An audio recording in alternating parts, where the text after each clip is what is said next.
ओम नमो भगवते वासुदेवाय। 18वें अध्याय में अदिति और दिति की संतानों की तथा मरुदगण की उत्पत्ति का वर्णन। तो श्री सुखदेव जी कहते हैं कि परीक्षित, सविता की पत्नी प्रश्नी के गर्भ से 8 संतानें हुई। सावित्री, व्याहृति, त्रयी, अग्निहोत्र, पशु, सोम, चातुर्मास और पंच महायज्ञ। भग की पत्नी सिद्धि ने महिमा, विभु और प्रभु ये 3 पुत्र और आशीष नाम की एक कन्या उत्पन्न की। यह कन्या बड़ी सुंदरी और सदाचारिणी थी। धाता की 4 पत्नियां थीं, कुहू, सिनीवाली, राका और अनुमति। उनके क्रमशः सायं, दर्श, प्रातः और पूर्णमास ये 4 पुत्र हुए। धाता के छोटे भाई का नाम था विधाता। उनकी पत्नी क्रिया थी। उससे पुरीष्य नाम के 5 अग्नियों की उत्पत्ति हुई। वरुण जी की पत्नी का नाम चर्षणी था। उससे भृगु जी ने पुनः जन्म ग्रहण किया। इसके पहले वे ब्रह्मा जी के पुत्र थे। महायोगी वाल्मीकि जी भी वरुण के पुत्र थे। वाल्मीकि से पैदा होने के कारण ही उनका नाम वाल्मीकि पड़ गया था। उर्वशी को देखकर मित्र और वरुण दोनों का वीर स्खलित हो गया था। उसे उन लोगों ने घड़े में रख दिया। उसी से मुनिवर अगस्त्य और वशिष्ठ जी का जन्म हुआ। मित्र की पत्नी थी रेवती। उसके 3 पुत्र हुए, उत्सर्ग, अरिष्ट और पिप्पल। प्रिय परीक्षित, देवराज इंद्र की पत्नी थी पुलोमनंदिनी, सची। उनसे हमने सुना है कि उन्होंने 3 पुत्र उत्पन्न किए, जयंत, ऋषभ और मीढ़वान। स्वयं भगवान विष्णु ही बलि का अनुग्रह करने और इंद्र का राज्य लौटाने के लिए माया से 52 उपेंद्र के रूप में अवतीर्ण हुए थे। उन्होंने 3 पग पृथ्वी मांगकर 3 लोक नाप लिए थे। उनकी पत्नी का नाम था कीर्ति। उससे बृहस्पतिलोक नाम का पुत्र हुआ। उनके सौभग आदि कई संतानें हुई। कश्यप नंदन भगवान वामन ने माता अदिति के गर्भ से क्यों जन्म लिया और इस अवतार में उन्होंने कौन से गुण, लीलाएं और पराक्रम प्रकट किए, इसका वर्णन मैं आगे 8वें स्कंद में करूंगा। तो प्रिय परीक्षित, अब मैं कश्यप जी की दूसरी पत्नी दिति से उत्पन्न होने वाली उस संतान परंपरा का वर्णन करता हूं जिसमें भगवान के प्यारे भक्त श्री प्रहलाद जी और बलि का जन्म हुआ। दिति के दैत्य और दानवों के वंदनीय 2 ही पुत्र थे, हिरण्याकश्यपु और हिरण्याक्ष।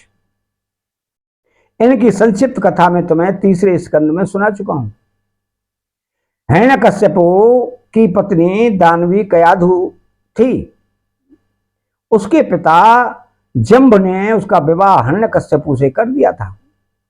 कयाधु के 4 पुत्र हुए, संलाद, अनुलाद, ह्लाद और प्रहलाद। इनकी सिंगिका नाम की एक बहन थी। उसका विवाह विप्रचित्ति नामक दानव से हुआ। उससे राहु है, जिसका सिर अमृतपान के समय मोहिनी रूपधारी भगवान ने चक्र से काट लिया था। संलाद की पत्नी थी कृति। उससे पंचजन नामक पुत्र उत्पन्न हुआ। लाद की पत्नी थी धमनी। उसके 2 पुत्र हुए, वातापी और इल्वक। इस इल्वल ने ही महर्षि अगस्त्य के आतिथ्य के समय वातापी को पकाकर उन्हें खिला दिया था। अनुलाद की पत्नी सुमरिया थी। उसके 2 पुत्र हुए, वास्कल और महिषासुर। प्रहलाद का पुत्र था विरोचन। उसकी पत्नी देवी के गर्भ से दैत्यराज बलि का जन्म हुआ। बलि की पत्नी का नाम असना। उससे बाण आदि 100 पुत्र हुए। देवराज दैत्यराज बलि की महिमा गान करने योग्य है, उसे मैं आगे 8वें स्कंद में सुनाऊंगा। बलि का पुत्र बाणासुर भगवान शंकर की आराधना करके उनके गणों का मुखिया बन गया। आज भी भगवान शंकर उसके नगर की रक्षा करने के लिए उसके पास ही रहते हैं। दिति के हिरण्यकश्यपु और हिरण्याक्ष के अतिरिक्त 49 पुत्र और थे, उन्हें मरुदगण कहते हैं। वे सब निह संतान रहे। देवराज इंद्र ने उन्हें अपने ही समान देवता बना लिया। राजा परीक्षित ने पूछा कि भगवान, मरुदगण ने ऐसा कौन सा सत्कर्म किया था जिसके कारण वे अपने जन्मजात असुरोचित भाव को छोड़ सके और देवराज इंद्र के द्वारा देवता बना लिए गए?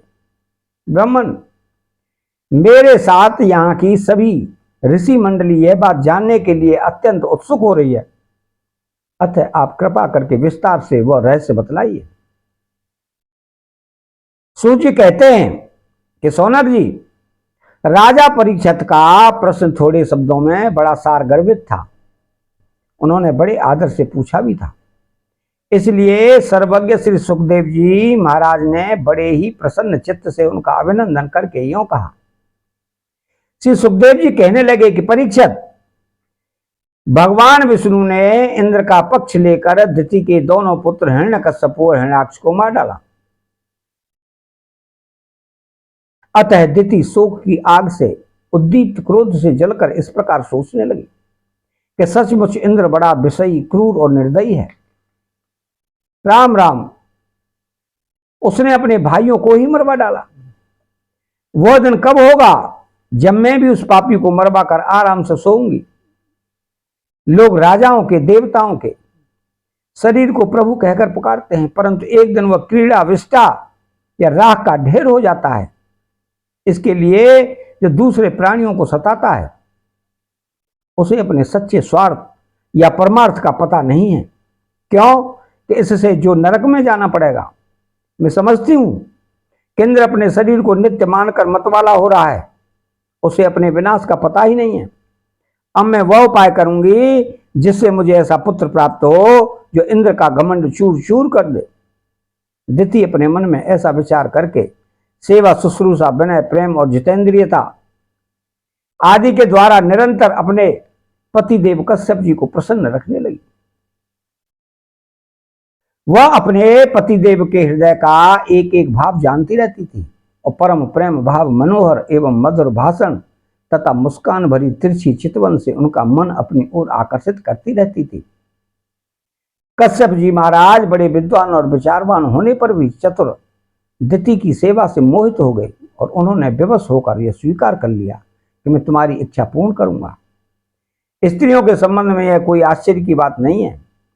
सृष्टि के प्रभात में ब्रह्मा जी ने देखा कि सभी जीव असंग हो रहे हैं, तब उन्होंने अपने आधे शरीर से स्त्रियों की रचना की और स्त्रियों ने पुरुषों की मति अपनी ओर आकर्षित कर ली। हाँ तो भैया, मैं कह रहा था कि दिति ने भगवान कश्यप की बड़ी सेवा की, इससे वे उस पर बहुत ही प्रसन्न हुए। उन्होंने दिति का अभिनंदन करते हुए उसे मुस्कुरा कर कहा। कश्यप जी ने कहा कि अनित्य सुंदरी प्रिय, मैं तुम पर प्रसन्न हूं, तुम्हारी जो इच्छा हो मुझसे मांग लो। तो पति के प्रसन्न हो जाने पर पत्नी के लिए लोक या परलोक में कौन सी अभीष्ट वस्तु दुर्लभ है? शास्त्रों में यह बात स्पष्ट कही गई है कि पति ही स्त्रियों का परम आराध्य इष्ट देव है। प्रिय, लक्ष्मीपति भगवान वासुदेव ही समस्त प्राणियों के हृदय में विराजमान है। विभिन्न देवताओं के रूप में नाम और रूप के भेद से उन्हीं की कल्पना हुई है। सभी पुरुष चाहे किसी भी देवता की उपासना करें, उन्हीं की उपासना करते हैं।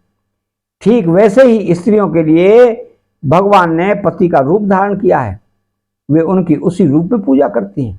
इसलिए प्रिय, अपना कल्याण चाहने वाले पतिव्रता स्त्रियां अनन्य प्रेम भाव से अपने पति देव की ही पूजा करती हैं, क्योंकि पति देव ही उनके परम प्रियतम आत्मा और ईश्वर हैं। कल्याणी, तुमने बड़े प्रेम भाव से, भक्ति से मेरी वैसी ही पूजा की है। अब मैं तुम्हारी सब अभिलाषाएं पूर्ण कर दूंगा। असतियों के जीवन में ऐसा कोई अत्यंत दुर्लभ है। दिति ने कहा कि ब्राह्मण, इंद्र ने विष्णु के हाथों मेरे 2 पुत्र मरवाकर मुझे निपुति बना दिया है। इसलिए यदि आप मुझे मुंह मांगा वर देना चाहते हैं तो कृपा करके एक ऐसा अमर पुत्र दीजिए जो इंद्र को मार डाले। परीक्षित दिति की बात सुनकर कश्यप जी खिन्न होकर पछताने लगे। वो मन ही मन कहने लगे कि हाय हाय, आज मेरे जीवन में बहुत बड़े अधर्म का अवसर आ गया है। देखो तो सही, अब मैं इंद्रियों के विषयों में सुख मानने लगा हूं। स्त्री रूपणी माया ने मेरे चित्त को अपने वश में कर लिया है। हाय हाय, आज मैं कितनी दीनहीन अवस्था में हूं। अवश्य ही अब मुझे नरक में गिरना पड़ेगा। इस स्त्री का कोई दोष नहीं है। क्यों कि इसने अपने जन्मजात स्वभाव का ही अनुसरण किया है। दोष मेरा है जो मैं अपनी इंद्रियों को अपने बस में न रख सका, अपने सच्चे स्वार्थ और परमार्थ को न समझ सका। मुझे मूड को बार बार धिक्कार है। सच है, स्त्रियों के चरित्र को कौन जानता है। इनका मुख तो ऐसा होता है जैसे शरद ऋतु का खिला हुआ कमल। बातें सुनने में ऐसी मीठी होती हैं मानो अमृत घोल रखा हो, परंतु हृदय वह तो इतना तीखा होता है कि मानो छुरे की पैनी धार हो। इसमें संदेह नहीं कि स्त्रियां अपनी लालसाओं की कठपुतली होती हैं। सच पूछो तो वे किसी से प्यार नहीं करती। स्वार्थ बस वे अपने पति, पुत्र और भाई तक को मार डालती हैं या मरवा डालती हैं। अब तो मैं कह चुका हूं कि जो तुम मांगोगी दूंगा। मेरी बात झूठी नहीं होनी चाहिए, परंतु इंद्र भी वध करने योग्य नहीं है। अच्छा, अब इस विषय में मैं युक्ति करता हूं। प्रिय परीक्षित, सर्वसमर्थ कश्यप जी ने इस प्रकार मन ही मन अपनी भर्त्सना करके दोनों बात बनाने का उपाय सोचा और फिर तनिक रुष्ट होकर दिति से कहा। कश्यप जी बोले कि कल्याणी, यदि तुम मेरे बतलाए हुए व्रत का 1 वर्ष तक विधि पूर्वक पालन करोगी तो तुम्हें इंद्र को मारने वाला पुत्र प्राप्त होगा। परंतु यदि किसी प्रकार नियमों में त्रुटि हो गई तो देवताओं का मित्र बन जाएगा।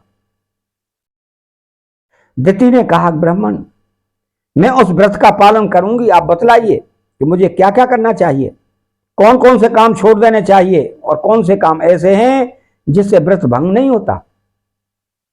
तो कश्यप जी ने उत्तर दिया कि इस व्रत में किसी भी प्राणी को मन, वाणी या क्रिया के द्वारा सताए नहीं, किसी को साप या गाली न दे, झूठ ना बोले, शरीर के नख और रोए न काटे और किसी भी अशुभ वस्तु का स्पर्श न करे, जल में घुसकर स्नान न करे, क्रोध न करे, दुर्जनों से बातचीत न करे, बिना धुला वस्त्र ना पहने और किसी की पहनी हुई माला ना पहने, झूठा न खाए, भद्रकाली का प्रसाद या मांस युक्त अन्न का भोजन न करे, शूद्र का लाया हुआ और रजस्वला का देखा हुआ अन्न भी न खाए और अंजलि से जलपान न करे। झूठे मुंह बिना आचमन किए, संध्या के समय बाल खोले हुए, बिना श्रृंगार के, वाणी का संयम किए बिना और बिना चद्दर ओढ़े घर से बाहर ना निकले, बिना पैर धोए अपवित्र अवस्था में गीले पांवों से उत्तर या पश्चिम सिर करके दूसरे के साथ नग्न अवस्था में तथा सुबह शाम सोना नहीं चाहिए।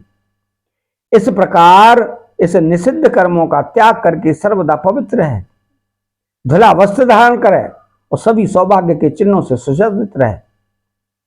प्रातः काल कलेवा करने के पहले ही गाय, ब्राह्मण, लक्ष्मी जी और भगवान नारायण की पूजा करे।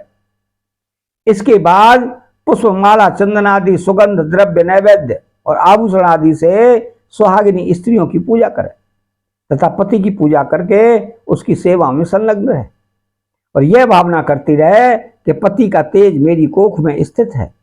प्रिय, इस व्रत का नाम पुंसवन है। यदि 1 वर्ष तक तुम इसे बिना किसी त्रुटि के पालन कर सकोगी तो तुम्हारी कोख से इंद्रघाती पुत्र उत्पन्न होगा। परीक्षित, दिति बड़ी मनस्विनी और दृढ़ निश्चय वाली थी। उसने बहुत ठीक कहकर उनकी आज्ञा स्वीकार कर ली। अब दिति अपनी कोख में भगवान कश्यप का वीर और जीवन में उनका बतलाया हुआ व्रत धारण करके अनायास ही नियमों का पालन करने लगी। प्रिय परीक्षित, देवराज इंद्र अपनी मौसी दिति का अभिप्राय जान बड़ी बुद्धिमानी से अपना वेश बदलकर दिति के आश्रम पर आए और उनकी सेवा करने लगे। वे दिति के लिए प्रतिदिन समय समय पर वन से फूल, फल, कंद, मूल, समिधा, कुश, पत्ते, दूब, मिट्टी और जल लाकर उसकी सेवा में समर्पित करते। राजन, जिस प्रकार बहेलिया हरिण को मारने के लिए हरिण की सी सूरत बनाकर उसके पास जाता है, वैसे ही देवराज इंद्र भी कपट वेश धारण करके व्रत परायण दिति के व्रत पालन की त्रुटि पकड़ने के लिए उनकी सेवा करने लगे। सर्वदा पैनी दृष्टि रखने पर भी उन्हें उसके व्रत में किसी प्रकार की त्रुटि न मिली और वे पूर्ववत उसकी सेवा टहल में लगे रहे। अब तो इंद्र को बड़ी चिंता हुई। वे सोचने लगे कि मैं ऐसा कौन सा उपाय करूं जिससे मेरा कल्याण हो। दिति व्रत के नियमों का पालन करते करते बहुत दुर्बल हो गई थी। विधाता ने भी उसे मोह में डाल दिया। इसलिए एक दिन संध्या के समय झूठे मुंह, बिना आचमन किए, बिना पैर धोए ही वह सो गई। योगेश्वर इंद्र ने देखा कि अच्छा अवसर हाथ लगा। वह योग बल से झटपट सोई हुई दिति के गर्भ में प्रवेश कर गए। उन्होंने वहां जाकर सोने के समान चमकते हुए गर्भ के वज्र के द्वारा 7 टुकड़े कर दिए। जब वह गर्भ रोने लगा तो उन्होंने मतरो मतरो यह कहकर 7 टुकड़ों में से एक एक के और भी 7-7 टुकड़े कर दिए। जब इंद्र उनके टुकड़े टुकड़े करने लगे तब उन सबों ने हाथ जोड़कर इंद्र से कहा, देवराज, तुम हमें क्यों मार रहे हो? हम तो तुम्हारे भाई मरुदगण हैं। तब इंद्र ने अपने भावी अनन्य प्रेमी पार्षद मरुदगण से कहा, अच्छी बात है, तुम लोग मेरे भाई हो, अब मत डरो।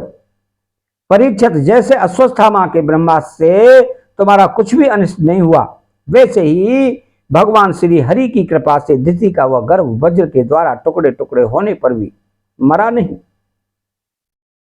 इसमें तनिक भी आश्चर्य की बात नहीं है, क्योंकि जो मनुष्य एक बार भी आदि पुरुष भगवान नारायण की आराधना कर लेता है वह उनकी समानता प्राप्त कर लेता है। फिर दिति ने तो कुछ ही दिन, कम 1 वर्ष तक भगवान की आराधना की थी। अब वे 49 मरुदगण इंद्र के साथ मिलकर 50 हो गए। इंद्र ने भी सौतेली माता के पुत्रों के साथ शत्रु भाव न रखकर उन्हें सोमपान देवता बना लिया। जब दिति की आंख खुली तो उसने देखा कि उसके अग्नि के समान तेजस्वी 49 बालक इंद्र के साथ हैं। इससे सुंदर स्वभाव वाली दिति को बड़ी प्रसन्नता हुई। उसने इंद्र को संबोधन करके कहा, बेटा, मैं इस इच्छा से इसका अत्यंत कठिन व्रत का पालन कर रही थी कि तुम अदिति के पुत्रों को भयभीत करने वाला पुत्र उत्पन्न हो। मैंने केवल एक ही पुत्र के लिए संकल्प किया था, फिर ये 49 पुत्र कैसे हो गए?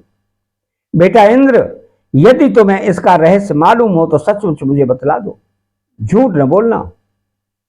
इंद्र ने कहा कि माता, मुझे इस बात का पता चल गया था कि तुम किस उद्देश्य से व्रत कर रही हो, इसीलिए अपना स्वार्थ सिद्ध करने के उद्देश्य से मैं स्वर्ग छोड़कर तुम्हारे पास आया। मेरे मन में तनिक भी धर्म भावना नहीं थी। इसी से तुम्हारे व्रत में त्रुटि होते ही मैंने उस गर्भ के टुकड़े टुकड़े कर दिए। पहले मैंने उसके 7 टुकड़े किए थे, तब वे 7 टुकड़े 7 बालक बन गए। इसके बाद मैंने फिर एक एक के 7-7 टुकड़े किए, तब भी वे न मरे, बल्कि 49 हो गए। यह परम आश्चर्यमयी घटना देखकर मैंने ऐसा निश्चय किया कि धर्म पुरुष भगवान की उपासना की यह कोई स्वाभाविक सिद्धि है। जो लोग निष्काम भाव से भगवान की आराधना करते हैं और दूसरी वस्तुओं की तो बात ही क्या, मोक्ष की भी इच्छा नहीं रखते, वे ही अपने स्वार्थ और परमार्थ में निपुण हैं। भगवान जगदीश्वर सबके आराध्य देव और अपने आत्मा ही हैं। वे प्रसन्न होकर अपने आप तक का दान कर देते हैं। भला ऐसा कौन बुद्धिमान है जो उनकी आराधना करके विषय भोग का वरदान मांगे। माता जी, ये विषय भोग तो नरक में भी मिल सकते हैं। मेरी स्नेहमयी जननी, तुम सब प्रकार मेरी पूज्या हो। मैंने मूर्खतावश बड़ी दुष्टता का काम किया है, तो मेरे अपराध को क्षमा कर दो। ये बड़े सौभाग्य की बात है कि तुम्हारा गर्भ खंड खंड हो जाने से एक प्रकार मर जाने पर भी फिर से जीवित हो गया। श्री सुखदेव जी कहते हैं कि परीक्षित, दिति देवराज इंद्र के शुद्ध भाव से संतुष्ट हो गई। उससे आज्ञा लेकर देवराज इंद्र ने मरुद गणों के साथ उसे नमस्कार किया और स्वर्ग में चले गए। राजन, यह मरुदगण का जन्म बड़ा ही मंगलमय है। उसके विषय में तुमने मुझसे जो प्रश्न किया था उसका उत्तर समग्र रूप से मैंने तुम्हें दे दिया। अब तुम और क्या कुछ सुनना चाहते हो। अतः यहां 18वां अध्याय समाप्त होता है। चैनल को सब्सक्राइब करें, बेल आइकन घंटी को दबाएं और कमेंट बॉक्स में राधे श्री कृष्णा लिखें। जय श्री कृष्णा।